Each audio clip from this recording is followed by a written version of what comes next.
उनके बताए हुए मार्ग पर पूरा देश चल रहा है। अब कांग्रेस के दो भाई बहन अभी पिछले दिनों संविधान की एक किताब जेब में रखकर चौराहे चौराहे पर जाते हैं और उसको दिखाते हैं। भले राहुल जी को यह पता ही नहीं है कि संविधान में कितने पेज हैं। अनुराग जी ने जब उनसे सदन में पूछ लिया कि संविधान की किताब में पेज कितने, कभी पढ़ा भी है संविधान को, जवाब नहीं दे पाए। पूरे लोकसभा चुनाव के दौरान एक झूठा प्रोपेगेंडा उन्होंने प्रस्तुत किया, समाज को बरगलाने का काम किया। और कांग्रेस का ये काम रहा है।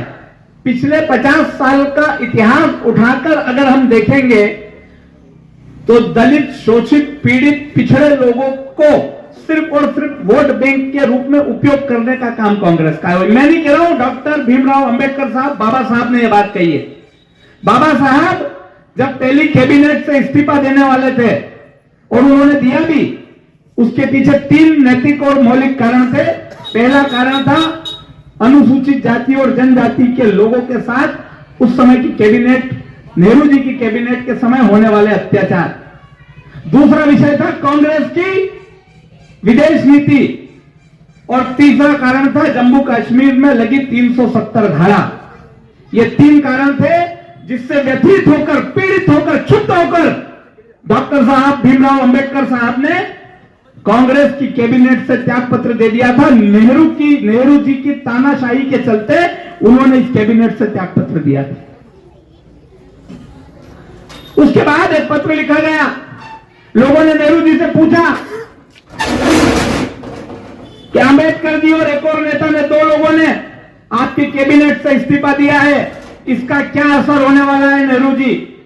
नेहरू जी ने अपने जवाब में कहा, एक अन्य नेता जिन्होंने इस्तीफा दिया है उनके जाने का तो हमारी कैबिनेट पे बड़ा बुरा असर पड़ने वाला है, लेकिन डॉक्टर भीमराव अंबेडकर के जाने से हमारी कैबिनेट पर कोई असर नहीं पड़ेगा। ये बात कहने वाला अगर कोई था तो इस देश का पहला प्रधानमंत्री पंडित जवाहरलाल नेहरू था।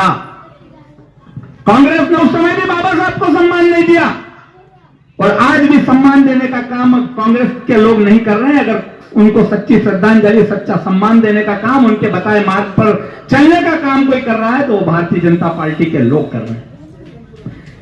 डॉक्टर भीमराव अंबेडकर लोकसभा का चुनाव लड़े मुंबई से। उस समय ऐसा कहते थे कि कांग्रेस जिस पे हाथ रख देगी वो चुनाव जीत जाएगा। कांग्रेस ने अंबेडकर साहब को और उनके अनुयायियों को क्षुब्ध करने के लिए, नीचा दिखाने के लिए डॉक्टर साहब के सामने, बाबा साहब के सामने, आप कल्पना करो मित्रों, एक तरफ एक वेल क्वालिफाइड व्यक्ति जिसके पास दर्जनों डिग्रियां थी, जिसने इस देश का संविधान लिखा था, उसके सामने कांग्रेस ने अपना उम्मीदवार उतारा और किसको उतारा? एक दूध बेचने वाले साधारण से व्यक्ति को, एक दूध बेचने वाले साधारण से व्यक्ति को बाबा साहब के सामने उन्होंने उम्मीदवार बना के उतारा। बाबा साहब को कांग्रेस ने चुनाव हराने का काम किया। उनको कभी उन्होंने उच्च सदन में जाने की जरूरत महसूस नहीं होने दी, जिसके लिए उन्होंने अपना तन मन धन सर्वस्व न्यौछावर कर दिया था। हमेशा जब भी चुनाव हुए बाबा साहब को रोकने का काम किसी ने किया तो कांग्रेस ने अपने प्रत्याशी लड़ाकर उनको रोकने का काम किया। ये बात मैं इस मंच से नहीं कह रहा हूं, आप सब लोग आधुनिक युग में जीने वाले लोग हो, सबके पास एंड्रॉइड मोबाइल है, सबके हाथ में गूगल गुरु है। अभी चेक करो, अभी दूध का दूध और पानी का पानी हो जाएगा कि मेरी कही हुई बात सत्य है या गलत। इतनी प्रताड़ना देने का काम